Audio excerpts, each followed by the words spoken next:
Hola, ¿qué tal? Muy buenas noches, bienvenidos a Noticias 22. Qué gusto estar con ustedes, con Rafael García Villegas. Hola, Laura Regis, en la traducción de Lengua de Señas Mexicana. Mi querida Laura, amigos del auditorio, es un placer saludarlos. Un programa muy variado donde estaremos haciendo nuestro recorrido por la República Mexicana, por supuesto, celebrando los festivales, pero también tendremos aquí, como cada jueves, de Pulsiones, Angélica Neyeira. Tenemos Cine Festival Internacional de Cine de Morelia, tenemos también el Cervantino.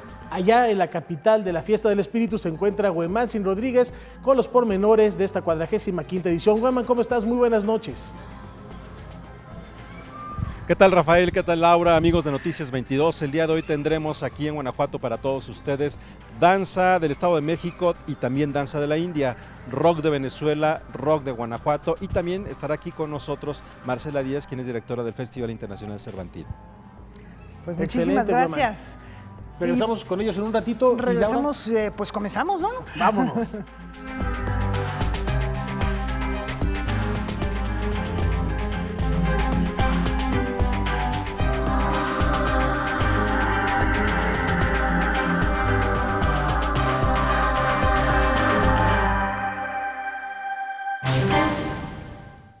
Celso Piña, el rebelde del acordeón, fue uno de los encargados de darle sabor a la entrega de las lunas del auditorio, como ayer lo vimos, lo tuvimos ahí en vivo un ratito platicando. Estuviste muy de cerca hablando con el rebelde del acordeón y él también nos platicó a propósito de su nuevo disco, Música es Música.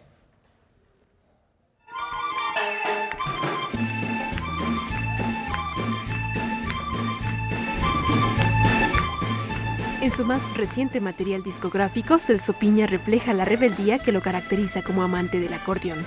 Música es Música es el nombre de este álbum en el que el cantante y compositor mexicano, acompañado por su tradicional Ronda Bogotá y la Orquesta Sinfónica de Baja California, mezcla la vibración de los oboes con el rasgueo de los güiros, el sonido suave del piano con los tonos agudos de la batería.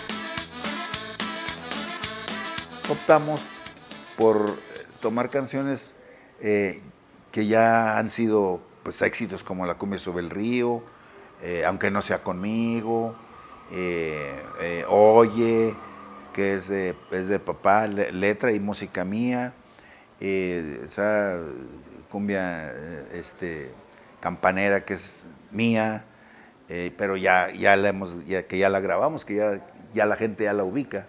Entonces, para hacer más llevadero a la gente el disco ya con orquesta, pues quisimos hacer eso de meter aquí canciones ya conocidonas, ¿no? Pues sí, en vez de tocarla con un acordeón, con una guitarra, con una batería, con un güiro, con unas tumbadoras, unos timbales por ahí, pues ahora le metimos, pues no sé, un juego de 6, 7 violines, otro juego de 6, 7 violoncellos, un par de clarinetes, un par de flautas, un par de oboes, unos tambores, unos sintetizadores. El rebelde del acordeón no cree en la inspiración. Prefiere el trabajo de banco, como él le llama. Ese que consiste en tocar diferentes notas en los instrumentos. Ese que implica pasar horas en el estudio. Ese es su proceso creativo que le ha permitido componer sus canciones más populares. Muchos primero escriben las letras y luego ponen la música. Muchos primero hacen la música y luego escriben la letra. Yo creo que deben ir a la par, ¿no? La letra nace con la música nace con la letra. Yo me canto a todo menos al amor, fíjate. Soy poco romántico. Más bien soy más como le puedo cantar mejor a un perro, ¿me entiendes? A un árbol. Soy más naturalista, como que eso del amor no, como que el desamor y desamor como que no se me da. Cumbia, reina de cumbia, cumbia de mi región. Música es Música saldrá a la venta a partir del 27 de octubre. 2022, Carmen Rivera.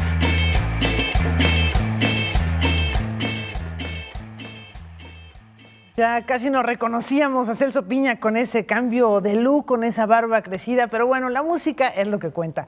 Y de la pieza que les vamos a hablar ahora, pues es una obra que tiene ciertas reminiscencias con el mito griego de Ulises, el viaje, la búsqueda, y además no hace uso de la palabra hablada. Vamos a ver esta propuesta de la dramaturga Rocío Carrillo. Todavía yo creo que prevalece la idea de que la mujer madura ya hizo lo que tenía que hacer, ¿no? Ya tuvo una profesión, se casó, tuvo hijos, etcétera, ¿no? Y cuando enfrenta la pérdida, en este caso la viudez o el nido vacío, cuando los hijos se van, ¿no? ¿Qué queda, no? O sea, convertirse en la abuela, después de esperar la muerte y a mí me parece que las mujeres no creemos eso. En esta obra vemos a Emma, quien al perder a su marido tiene que emprender un viaje que le hará reencontrarse con el sentido de la vida, pero sobre todo con ella misma. Habla en particular la obra de una mujer madura, ¿no? De una mujer madura que frente a la pérdida ve la posibilidad, encuentra y trabaja, descubre por la posibilidad de resignificar su vida. Entonces, para hablar de esto, tomamos algunos de los personajes y la estructura que tiene la Odisea de Homero, ¿no? Pero evidentemente la situación cambia mucho porque se trata de una mujer. Quemar las naves es una puesta en escena interdisciplinaria, en donde el teatro y la expresión corporal son la base para contar una historia y no tanto la palabra hablada.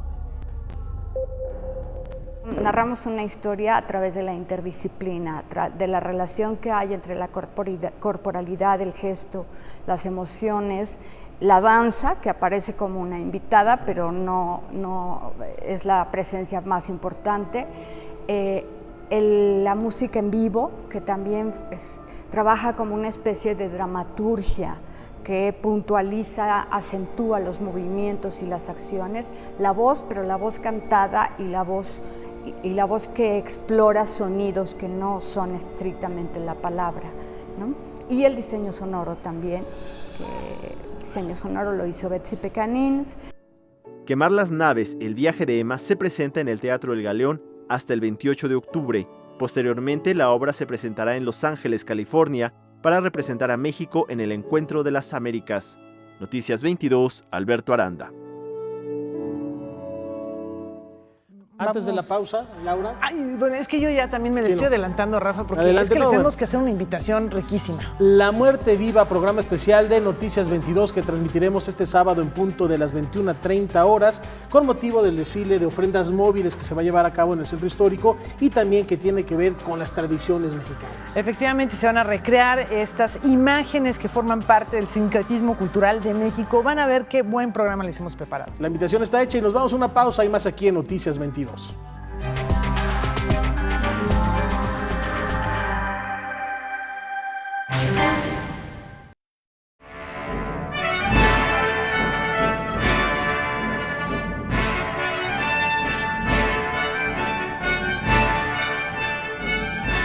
Nos vamos a la fiesta cervantina. Huemansin, ¿cómo se vive ya la recta final de esta 45ª edición del Festival Internacional Cervantino? Platícanos. Rafael, Laura, bueno, hay muchísima actividad aquí en el festival que se ha concentrado hacia los fines de semana. Este último fin de semana no es la excepción. Hay mucha actividad que se espera ya pronto poder compartir con todos ustedes. Vamos a arrancar, ¿qué les parece?, con algo de lo que ocurre en las plazas públicas. ¿De qué manera Enrique Ruelas, el trabajo que hizo aquí con los entremeses cervantinos y el propio Festival Cervantino, puede ser también inspiración de una obra? Es lo que vamos a ver a continuación. Señor Enrique Ruelas nació el 20 de octubre de 1913 en Pachuca, Hidalgo. Cuando termine la preparatoria... Artistas ambulantes caminan por las calles de Guanajuato ofreciendo la historia del Festival Internacional Cervantino en 5 minutos. Escogen una plaza y rápidamente colocan el teatrino. Me sedujeron. Ah, sí, maestro, y ahí perdió ese primer año escolar. Para nosotros es como un reto, porque tenemos que contarle al espectador en 5 o 6 minutos el origen de Cervantino, el origen de Ruelas, cómo influye él para que estas calles que antes no eran vistas así, fueran vistas como las calles propias de Cervantes, ¿no? De poner sus letras ahí. Vemos una partecita de sus entremeses para que conozcan un poco también el lenguaje que manejaba en estos entremeses.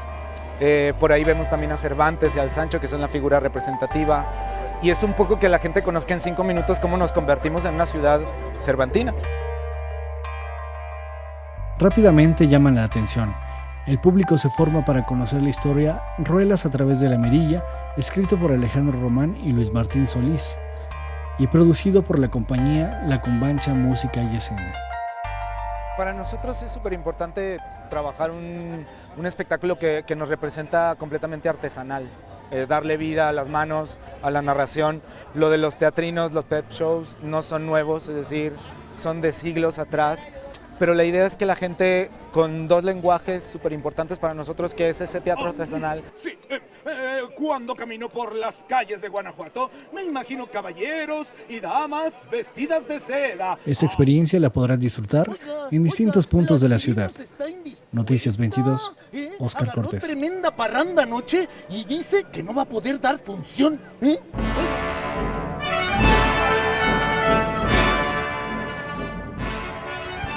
Y ahora vamos con algo de danza. El Ballet del Estado de México tiene actividades para los niños que se presentan también aquí en Guanajuato.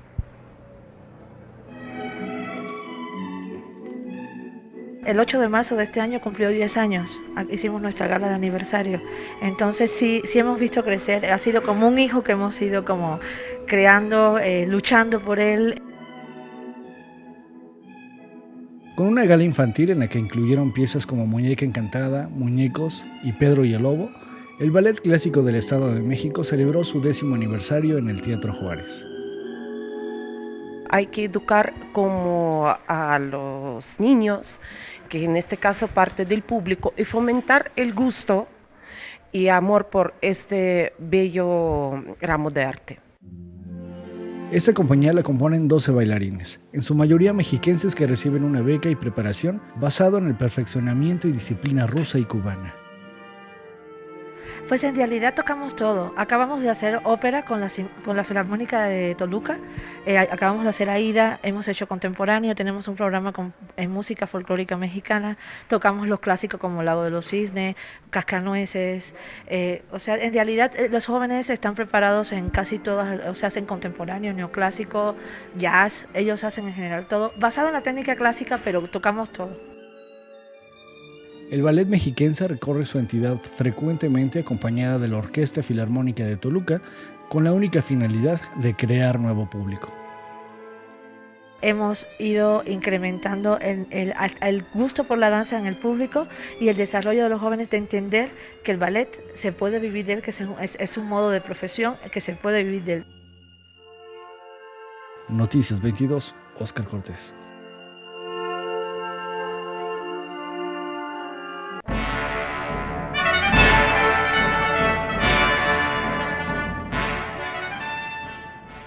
Continuamos aquí en Guanajuato, vean este hermoso movimiento de cámara que hace Javier Contreras para ver un poco más lo que ocurre en esta ciudad. Nosotros ahora nos encontramos en el atrio de la Basílica de Nuestra Señora de Guanajuato, muy cerca del centro. Ahora vamos con música. Fátima Miranda es una cantante española que ha viajado a diferentes partes de Asia para y lograr el conocimiento que le permite una mejor interpretación. Ella ha llegado aquí a Guanajuato para presentar un espectáculo que va más allá de lo musical, es un acto performático.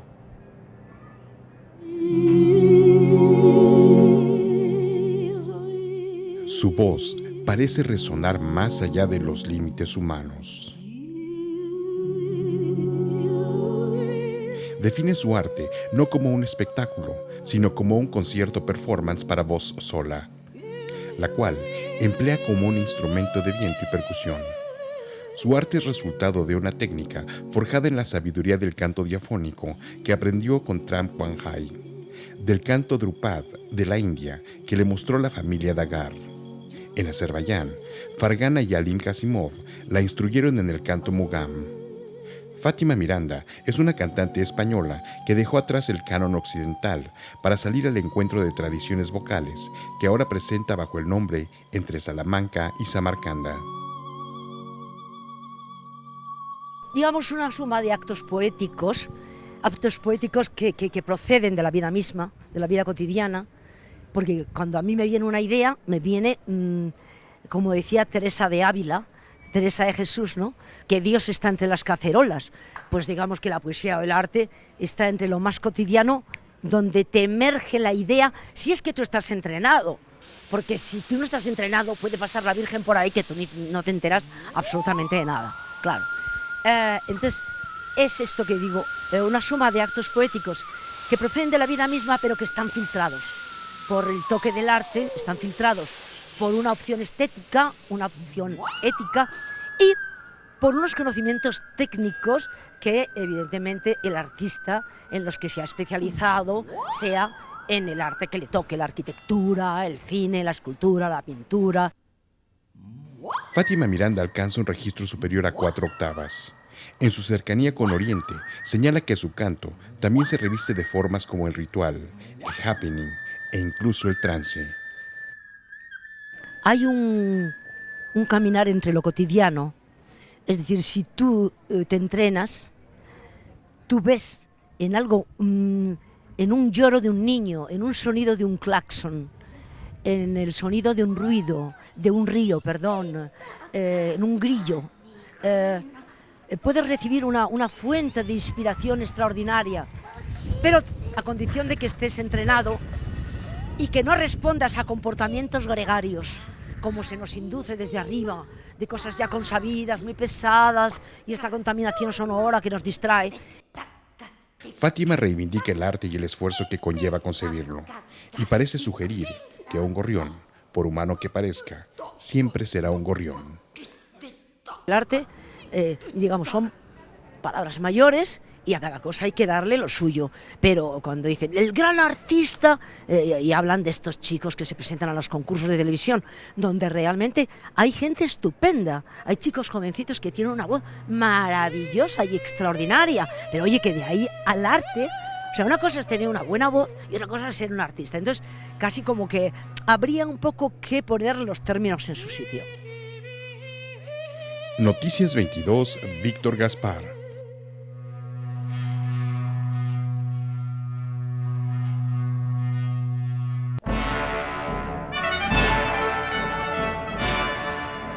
Y bueno, ya escucharon en parte del trabajo de Fátima Miranda que durante su presentación había un instante en donde ella estaba emulando el canto de las ballenas. Ahora nos vamos a otra cosa completamente diferente, nos vamos a la Alhóndiga de Granaditas, en donde se presentó la agrupación venezolana O'Kills. Tras los problemas políticos y sociales en Venezuela, los integrantes de O'Kills viajaron en el año 2015 a la Ciudad de México con el propósito de continuar con su proyecto. Arribaron con su primer disco llamado Reiniciando Transmisiones, con el que lograron abrirse paso en bares y festivales, que les permitió tener una gira internacional y aterrizar en el Festival Internacional Cervantino. Buenas noches, Guanajuato. Venimos con un show como de 1 hora, un poco más, con casi todo nuestro disco América Supersónica, ¿no? Que fue la producción que lanzamos aquí en México, con la que empezamos a abrirnos camino. Y pues venimos con casi todo el disco, con un poquito de lo que teníamos antes de nuestro primer disco, ¿no? Y realmente con unas ganas de que la gente baile, ¿no? Creo que lo más importante para nosotros es siempre que la gente se olvide un ratico de su vida, ¿no? De todas las cosas malas.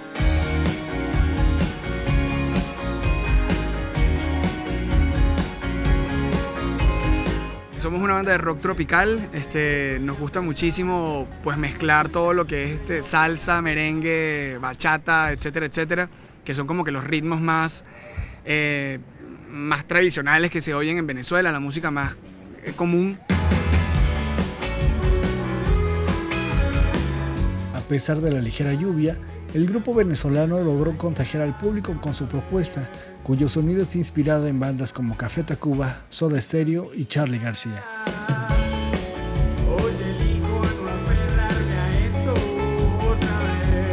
Noticias 22, Oscar Cortés.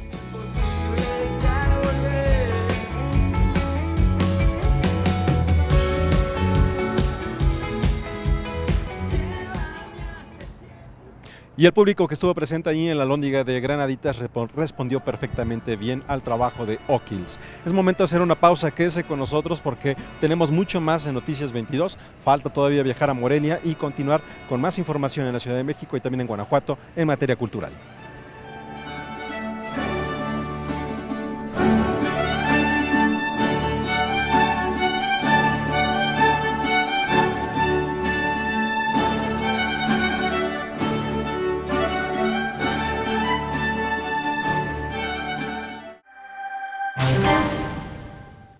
Y decíamos desde el inicio del programa, Rafa, que tenemos mucho cine. Guillermo del Toro visitó Morelia para hablar de los movimientos del agua. El reporte completo es de Julio López. Adelante, Julio, buenas noches. ¿Qué tal, amigos de Noticias 22? Seguimos transmitiendo desde la 15ª edición del Festival Internacional de Cine de Morelia, donde Guillermo del Toro presentó 3 meses antes la película La forma del agua, un poema visual y auditivo que gira en torno del poder transformador del amor. Bueno, pues primero quisiera agradecerte mucho la entrevista y verdaderamente que esta es una de las películas más esperadas en este encuentro, y no solamente en este encuentro, sino en muchas partes del mundo.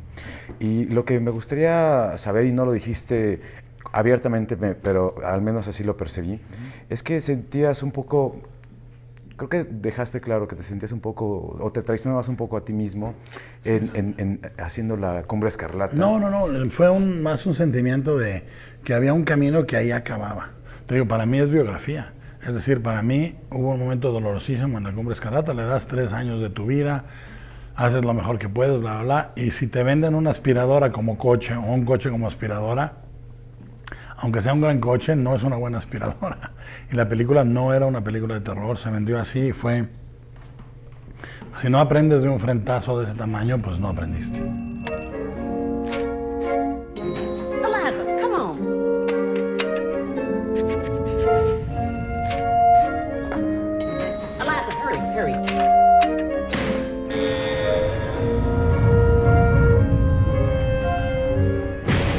Es una fábula moderna situada en los años 60, con un abanico de personajes, pero también es una historia de amor, vista con personajes oprimidos. ¿Qué posibilidades te daba también hacer, trabajar con este tipo de personajes? Bueno, para mí el cuento de hadas siempre ha sido muy político. En el laberinto lo dejo claro, en el espinazo de otra forma, en Cronos en cierta forma, en cierto aliento. Para mí se presta a la parábola política, se presta a la parábola de los invisibles, de la otredad, de la tolerancia, de la empatía, en un tiempo en el que estamos, en el que hay el desprecio hacia el otro, ¿no? La minimización, la claustrofobia cultural de nosotros y ellos, ¿no? Me pareció un momento muy oportuno y para que funcionara como parábola, la sitúo en el Érase una vez de 1962, en donde están los mismos problemas que ahorita. O sea, hace un montón de años estábamos lidiando con el racismo, con la discriminación de género, con el desprecio a la otredad, etcétera, etcétera. Y quería demostrar que la Guerra Fría, todo seguía activo. Tenemos ahí personajes muy marcados, tenemos a esta mujer que trabaja como haciendo limpieza, esta otra mujer que tiene algunas discapacidades físicas, alguien que es discriminado por sus preferencias sexuales. ¿Qué papel juega este monstruo que nos presentas dentro de la película? Para mí es sentimiento puro. Para mí el monstruo es un personaje tan potente que para cada personaje representa algo diferente. ¿Sí me entiendes? Cada quien lo ve como algo diferente. Y lo que es todo eso. Es decir, es un dios primigenio del agua, es un objeto que le recuerda a Sally, a Elisa, de dónde viene, es una maravilla de la naturaleza, es todo eso. Y para el villano es nada.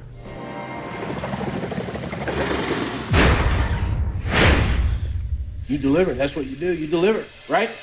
Right? Cuando se apagan las luces y empieza esta historia a contarse, lo primero que imaginaba yo es cómo ibas a realizar el encuentro con estos dos personajes, dónde se iban a encontrar y cómo iba a ser esa primera vez, ese primer amor a primera vista.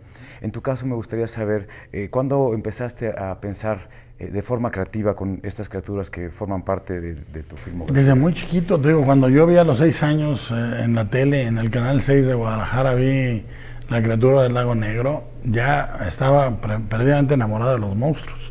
Y cuando vi a la criatura nadando abajo del agua, y estaba Julie Adams, una actriz americana con un traje de baño blanco, flotando arriba, era una imagen celestial, hermosísima, que aún como niño me provocaba emociones artísticas, emociones románticas, ¿me entiendes? Siempre he visto a los monstruos yo como familia. J'avoue, je n'ai bavé pas vous, mon amour, avant d'avoir eu vent de vous. The natives in the Amazon. La cineasta Ana Cruz nos lleva de la mano a conocer la historia de Alexander von Humboldt y su paso por México. Humboldt en México, la mirada del explorador, no fue un trabajo fácil de llevar a buen puerto, porque es un documental científico, histórico, pero sobre todo de época. Fue un gran riesgo, estoy muy feliz con los resultados. El equipo que trabajó conmigo creo que fue extraordinario, la directora de arte es fantástica, ¿no? Porque el trabajo de época siempre tiene este enorme riesgo, ¿no? De o se ve bien o se ve mal, o sea, no hay de otra, ¿no? Y creo que lo logramos.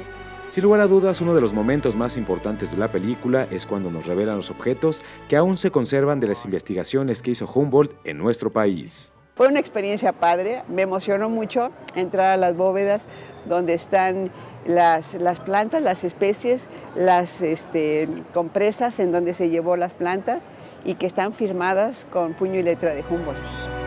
No es el conjunto de sus hallazgos científicos, sino la audacia de su travesía. La película es un híbrido que entremezcla la vida ficcionada del científico con la parte formal de un documental, entrevistas a científicos y voces autorizadas que dan cuenta de la importancia de un personaje con estas características. Humboldt en verdad es el gran científico del siglo XIX y nadie lo menciona como tal, ¿no?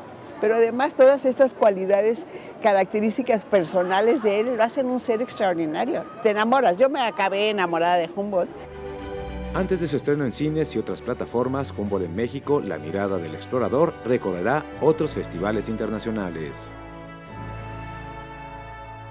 Con diferentes géneros y propuestas visuales y narrativas, la diversidad sexual se hace presente en la 15ª edición del Festival Internacional de Cine de Morelia.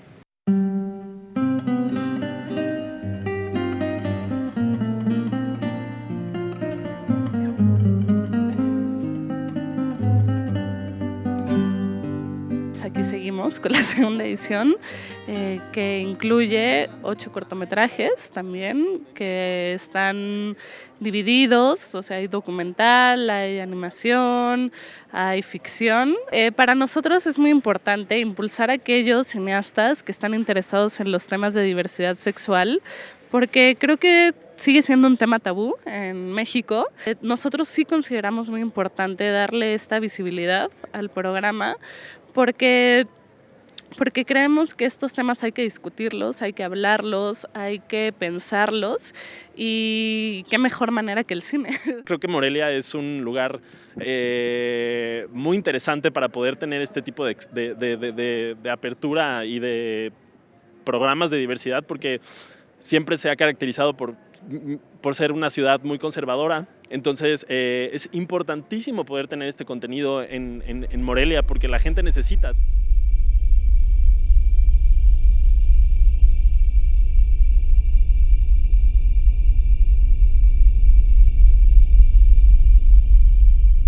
Bueno, este año contamos con el programa Expose, es un festival queer en Berlín y su director, Bartolomeu Samud, este año viene como invitado con 2 programas. Uno de ellos es lo mejor de la 12ª edición de Exposed y lo mejor de Latinoamérica. One of the ideas that sort of helped the festival grow into what it is was to show a mixture of older films and new films. And sometimes how we also try and do is mix a lot of the films together. So you show like a gay film next to a lesbian porn, or a very experimental film that maybe has nothing to do with sexuality at all, but is very queer in its format, next to a then very narrative documentary. And that's kind of what makes Expose what it is, and that's kind of what people will see at the programs here in Morelia as well. It's always a thing of watching something that you know nothing about that can actually enrich people's perspectives on diversity. Because it really excited me that this was existing in Morelia and that there was a spotlight on it too.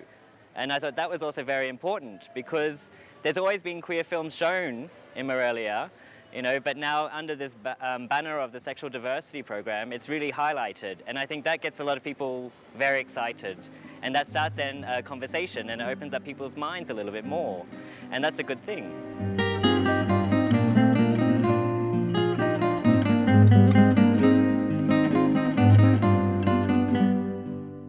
Filmado en blanco y negro, el cortometraje de ficción Otras Personas es uno de los fuertes candidatos para ganar en esta edición del festival.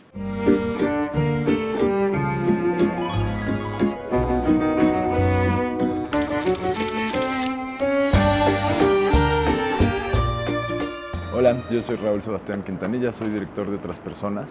Y Otras Personas es un cortometraje que cuenta la historia de Fernando y Ana, que son dos amigos que no se atreven a decirse que se desean y que se gustan. Entonces empiezan un juego de roles donde fingen ser otras personas para estar juntos y este juego los lleva a tomar decisiones equivocadas y todo se va un poco complicando y tiene unas consecuencias en su relación.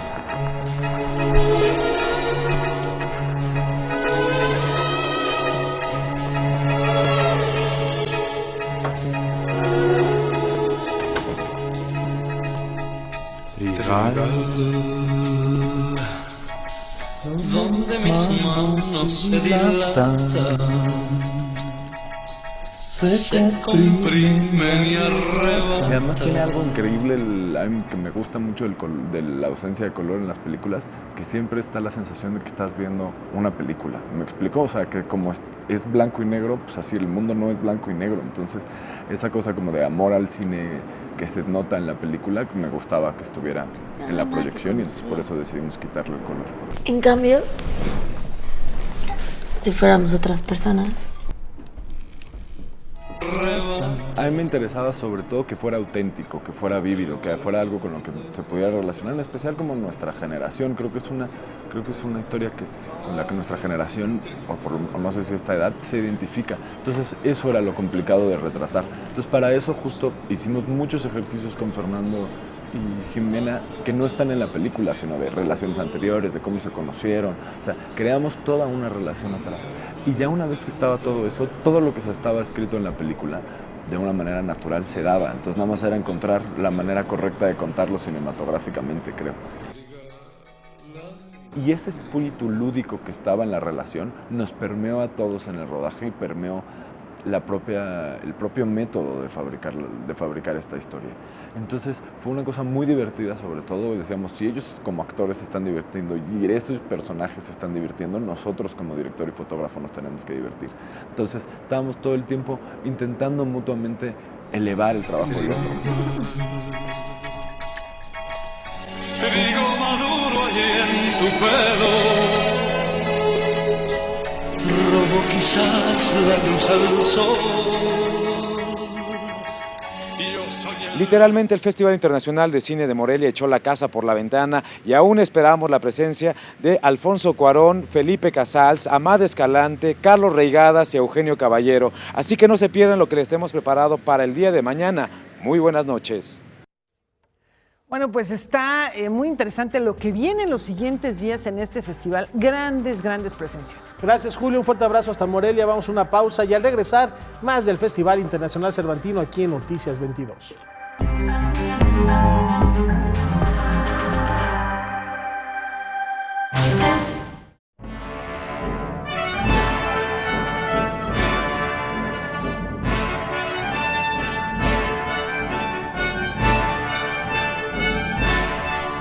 Vamos de nuevo a Guanajuato.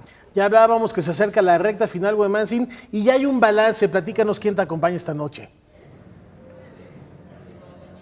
Así es, Rafael, Laura, continuamos aquí en Guanajuato, en el atrio de la Basílica de Nuestra Señora de Guanajuato, y estoy muy bien acompañado por Marcela Díaz, quien es la directora del Festival Internacional Cervantino. Marcela, muchas gracias por estar con nosotros. Hola, Womansin, qué gusto estar con ustedes. Muchas gracias. Marcela, que conoce muy bien el festival de hace muchos años, porque en los últimos años te desempeñaste como programadora, Marcela, pero has estado cercana con el Cervantino y has crecido junto con este festival. Este es el festival que te toca dirigir, estás a apenas unas semanas de cumplir un año al frente de este encuentro, y cuéntanos, todavía no acaba el festival, nos faltan platos fuertes.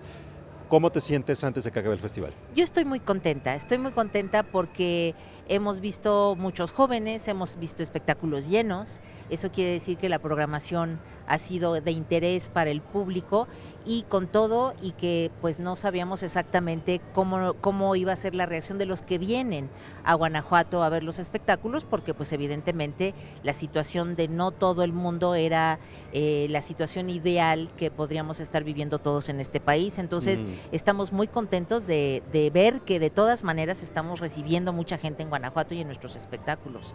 Sí, cuando ocurrió el sismo de 1985, hay que recordar que el Festival Cervantino fue cancelado ese año, ¿no?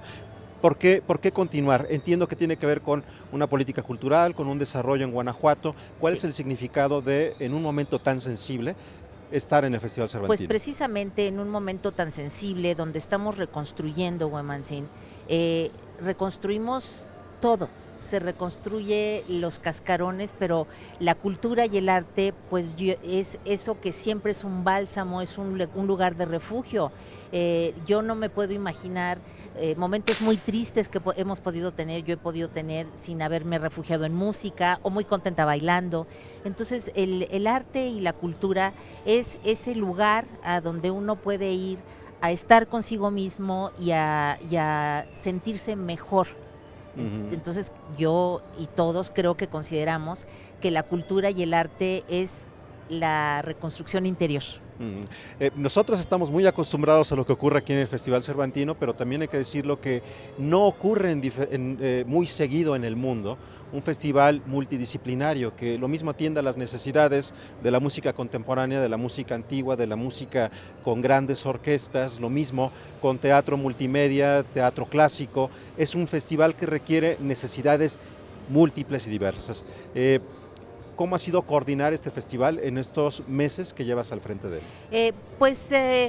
Ha sido un festival como todos, que efectivamente, como bien dices, al ser multidisciplinario representa que tenemos que estar muy al pendiente de necesidades muy diferentes. La música no requiere el mismo tipo de espacios ni de cuestiones técnicas que el teatro o la danza. Pero pues afortunadamente, Womansin, tú sabes que tenemos los mejores equipos de técnicos y de logística que podríamos tener. Es ese tejido interno del festival es lo que hace que el festival funciona como funciona y que es tan respetado en el resto del mundo como organización. Entonces, pues eso sigue adelante. Ya lleva muchos años el festival pudiendo funcionar con estos equipos de excelencia. Entonces, pues es solamente tratar de coordinar bien esos equipos y trabajar como un equipo, porque no trabajamos por áreas, sino como una gran familia, que es lo que somos, ¿no? Marcela, todavía no acaba el festival, nos quedan 4 días que son bastante movidos y con muchas compañías importantes. ¿Te parece si terminando el festival nos volvemos a encontrar para ya tener alguna idea mucho más amplia de lo que ha sido estos días de Festival Internacional Cervantino? Yo encantadísima de la vida, por supuesto. Como soy una apasionada de este festival, todo lo que sé hablar de él a mí me encanta. Bueno, pues ¿qué te parece si antes de despedirnos nos haces algunas de las recomendaciones? ¿Qué es lo que a tu parecer este fin de semana, si alguien viene a Guanajuato, debería buscar la posibilidad de estar allí? No se deberían de perder el trío Guarnieri, que es algo extraordinario en Valenciana. Además, es uno de los grandes tríos de piano que hay en el mundo y viene para interpretar Beethoven. No se deberían de perder ni por error a James Thierry, que se presentará en el auditorio y es de los espectáculos, entre muchísimos más que está trayendo Francia, de los espectáculos grandes, divertidos, que también te dejan una semillita que estará 3 días. La rana sabia, ¿no? ¿Perdón? La rana sabia. La rana sabia. es un alarde de ingenio, de técnica, realmente son de esos espectáculos que te dejan feliz. Podemos también hablar de, si queremos un teatro de reflexión profunda, está el teatro de Richie Forte, que comienza mañana, es reflexión profunda porque habla de la homofobia y del bullying en la homofobia, y esto es algo de lo que estamos hablando mucho hoy en día, porque de repente nos damos cuenta de que esto sucede mucho y en todos los ámbitos. Tenemos mucha electrónica este fin de semana, están los alemanes que siempre nos traen, ya sabes que muchas embajadas nos apoyan con grupos, el Goethe siempre nos apoya con muy buena electrónica, los chinos ya tenemos 3 años trayendo electrónica china, eso es para los jóvenes en Pastitos.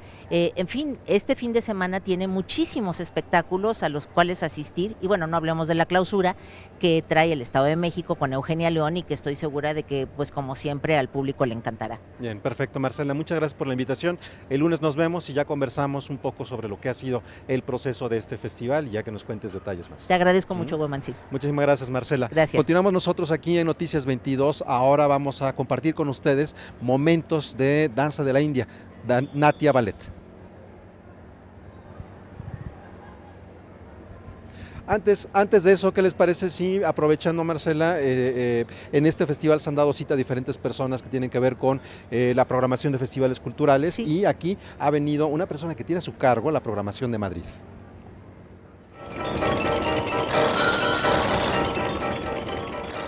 Como parte de la experiencia de 45 años, el Festival Internacional Cervantino ha establecido vínculos con instancias y especialistas de diversas regiones del mundo.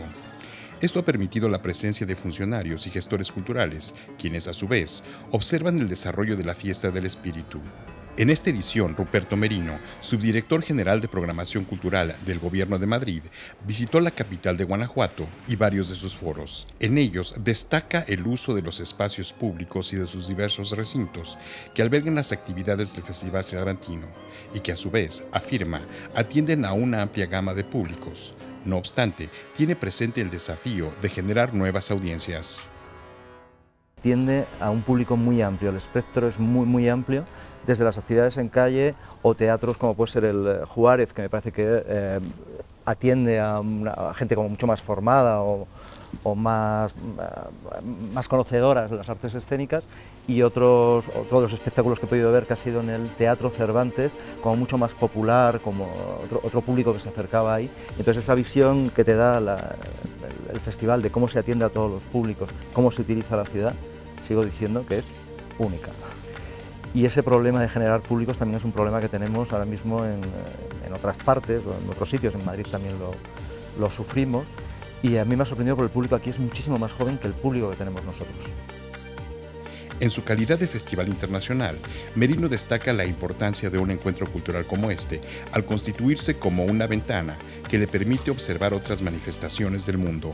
En nuestros festivales también intentamos conseguir esa ventana, porque en el fondo, al final, tú estás ofreciendo a los ciudadanos, al espectador, que se acerquen a otras culturas, que entiendan otras culturas, al final, y cuando entiendes otras culturas, al final es aceptar lo extraño.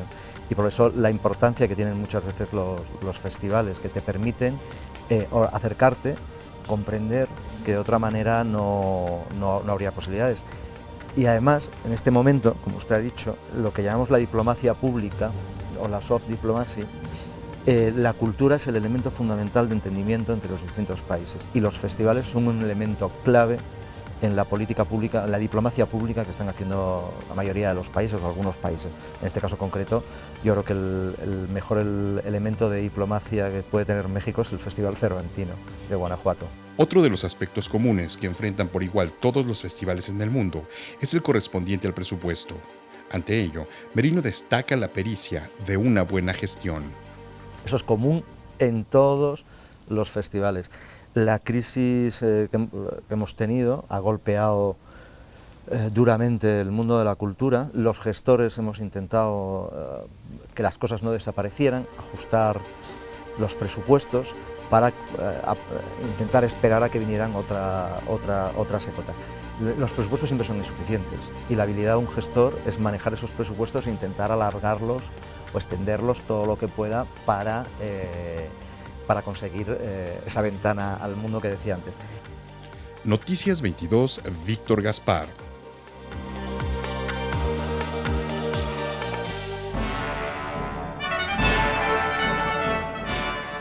Interesantes estas reflexiones que nos comparte Víctor Gaspar sobre la economía del espectáculo y de la cultura, que si nos vamos en su historia vamos a llegar hasta tiempos de Monteverdi, 1600 en Venecia. El día de mañana tendremos muchísimo más de Guanajuato en nuestra última transmisión desde esta hermosa ciudad en el Festival Internacional Cervantino. Hacemos una pausa y continuamos con más en Noticias 22.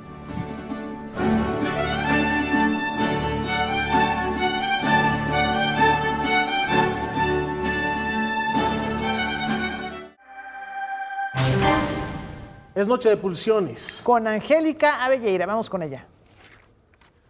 Buenas noches, estamos muy contentos de contar en esta ocasión con Sarina Martínez, quien es hija de Ricardo Martínez, el gran pintor mexicano y secretaria ejecutiva de la Fundación Ricardo Martínez. Vamos a ver una cápsula y continuamos con ella para platicar. Fue un pintor de grandes cuadros, no solo por sus dimensiones, sino sobre todo por los contenidos llenos de una sobria delicadeza, finura y melancolía. Atento de las formas prehispánicas, estilizándolas, Ricardo Martínez de Hoyos creó escenarios humanos de formas rotundas, mujeres en pleno abrazo de sus críos, músicos y pescadores que mecen sus barcas, parejas en el encuentro. Con una larga vida de 90 años que generó una vasta obra pictórica, Ricardo Martínez fue un autor autodidacta que construyó su universo a través de los libros, de sus propios experimentos en la tela y el profundo amor por la pintura, la literatura, la amistad y los silencios. Evitó las entrevistas y la autopromoción. Quería que la pintura hablara por sí misma.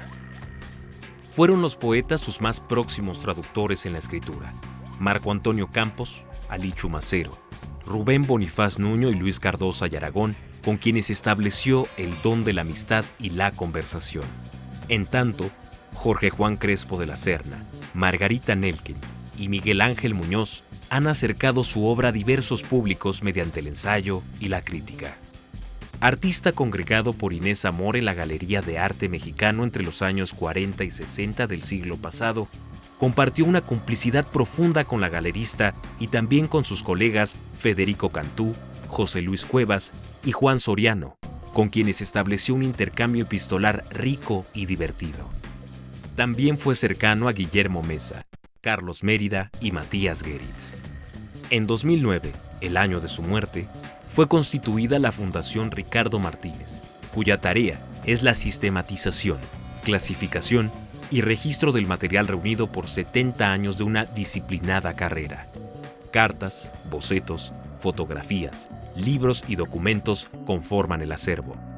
La Fundación también busca la edición de un catálogo general de su obra para que coleccionistas y académicos estudien el origen y el camino recorrido por cada pieza. 2018 será el centenario de su nacimiento y se preparan varias actividades para darle el sitio que tuvo y que merece crecer dentro del panorama presente del arte mexicano. Con información y guión de Angélica Abelleira, Noticias 22. Bueno, como vimos, esta fundación tiene grandes intereses sobre la obra de Ricardo Martínez y tenemos precisamente aquí a su hija Sarina. Muchas gracias por estar con nosotros, Sarina. Y me gustaría que nos platicaras qué actividades se están planeando desde la fundación para celebrar esta vida creativa y vasta de Ricardo Martínez. Nosotros estamos trabajando desde luego desde la Fundación, pero en colaboración con instituciones. Tenemos previstas exposiciones que están todavía en trámite. Hay un acuerdo preliminar por el momento tanto con el Instituto Nacional de Bellas Artes como con Fomento Cultural Banamex para hacer diferentes exposiciones. Bellas Artes nos está haciendo una propuesta para el Palacio, pero todavía están por definir. definirse los espacios, Fomento Cultural Banamex nos propone hacer una exposición itinerante que tendría una duración de 1 año a partir de julio de 2018 en 3 de sus casas señoriales, con la posibilidad de otros espacios y esperamos con la posibilidad de cerrar en el Distrito Federal. Todo esto está todavía por formalizarse, desde luego. Por nuestra parte estamos intentando hacer un libro conmemorativo, para lo cual estamos buscando apoyos, porque pues nosotros tenemos muy buenas intenciones, mucho material, pero necesitamos cubrir la parte material, claro, económica de esto. Y bueno, tenemos la posibilidad de organizar algunas actividades con la UNAM. En pláticas con la Secretaría de Cultura se ha hablado de, por ejemplo, emitir una tarjeta inteligente para el metro o probablemente un billete de lotería. Sí, y hay algunas otras cosas como subir el catálogo general en el cual hemos estado trabajando prácticamente a partir del inicio de la fundación. Sí, subirlo a la red a través de nuestra página para que esté accesible al público. Digamos que en estas tareas, Sarina, de sistematización de la información, de darle orden, de digitalizar los materiales, ¿qué avance tendrán? Pues tenemos registradas ya cerca de 1,200 obras, entre óleos, dibujos, óleos sobre papel, sanguinas y viñetas. Sí, y aparte pues hay mucho material hemerográfico, hay material fotográfico, hay mucha correspondencia, ¿sí? Entonces estamos bastante avanzados y lo interesante es que constantemente estamos encontrando materiales nuevos, algunos de los cuales teníamos conocimiento, otros no. Yo acabo de encontrar ni más ni menos que en Moscú una obra de la que teníamos conocimiento pero que no habíamos podido acceder a ella. Entonces es una búsqueda constante, no podemos decir que vamos a cerrar el catálogo, por eso pensamos que lo mejor es ponerlo en línea. Claro, claro. Sarina, ¿cuál es a tu juicio el conocimiento que se tiene de Ricardo Martínez? Por un lado, por parte de la academia, hay estudios, hay interés por parte de los investigadores en seguir hurgando en todo este universo que creó Ricardo Martínez. Yo creo que hay menos del que sería deseable. De alguna manera comentamos entre nosotros que estamos pagando la modestia, por la modestia de Ricardo Martínez. Sí, él fue un hombre muy privado, prácticamente no daba entrevistas, no participaba en eventos de tipo cultural, no se prestaba ni a chismes, ni a escándalos, ni nada, muchas de las cosas que vemos de repente. Y de alguna manera eso pues ha influido en la difusión de su obra. Él decía que lo importante era pintar y que la pintura hablara por él mismo y que él no tenía nada que decir más allá de lo que él pintaba. Entonces, estamos también en pláticas con el Instituto de Investigaciones Estéticas de la UNAM porque pensamos que es importante tener un contacto con ellos y que sepan que la fundación está abierta para estudiosos y curiosos de la obra de Ricardo Martínez. Claro, porque eso sería ampliar para muchos públicos, ¿no? Sí. Y también no centrarlo, como sucede lamentablemente en muchos casos en la Ciudad de México, sino lograr, digamos, itinerar algunas exposiciones. Sí. Es la ventaja de esta oferta que tenemos de Fomento Cultural Banamex, porque en principio se piensa que la obra fuera a Mérida, a Durango, a San Miguel Allende, por ejemplo. Sí que son lugares donde no se conoce la obra del artista. Sarina, ¿cómo se da esta dualidad en Ricardo Martínez? Por un lado, un hombre gran conversador, porque amigos suyos me lo han comentado, ¿no? Fernando González Gortázar, que era muy cercano. Y por otro lado, esta, digamos, especie de barrera que ponía con la prensa, con los periodistas. ¿Cómo se daba esta ambivalencia? Bueno, digamos? y es que yo diría que una cosa es la prensa y otra cosa son los amigos. Claro, ¿sí? sin Él duda. era un ermitaño sociable, como decía. ¿Sí? Entonces, pues yo creo que son aspectos muy respetables, ¿no? Claro, o sea, es importante tener una especie como de barrera y de protección para poderse dedicar al arte, no a la promoción del arte. Eso ya es cuestión para los museos y los estudiosos. Claro, porque digamos que sus amigos escritores que hacían ensayos sobre su trabajo y demás, bueno, lograron mantener conversaciones con él, o Marco Antonio Campos, ¿no? Que hizo algún retrato. Bueno, él incluso, Marco Antonio, hizo una entrevista muy buena que salió en Proceso, claro. Pero fue un evento así muy especial en la vida, digamos, pública de Ricardo Martínez, y yo creo que fue de las últimas y muy pocas entrevistas. Si no me equivoco, Cristina Pacheco me parece que también le hizo una entrevista, pero era muy reacio a eso, no le gustaba. Claro.